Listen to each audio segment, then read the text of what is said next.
இரக்கத்தை இதயத்தில் இருத்தாதவன் நியாயத்தை விடுத்து பழிவாங்கும் உணர்விற்கு தலை வணங்குகிறான். வினையை கொண்டு வினையை விதைத்து வினையை அறுக்க முனைகிறான். அநீதி என்னும் மார்க்கத்தில் சென்று அநீதி கொண்டே நீதி வழங்கத் துடிக்கிறான். நியாயம் வழங்க புறப்படுபவன் விதிப்பயனால் அநியாயம் இழைக்கத் துவங்குகிறான். அநியாய கடலில் மூழ்குகிறான்.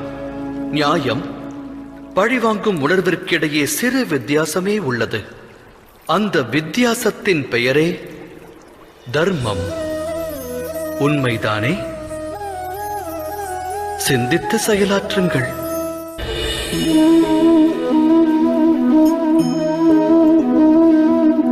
Oh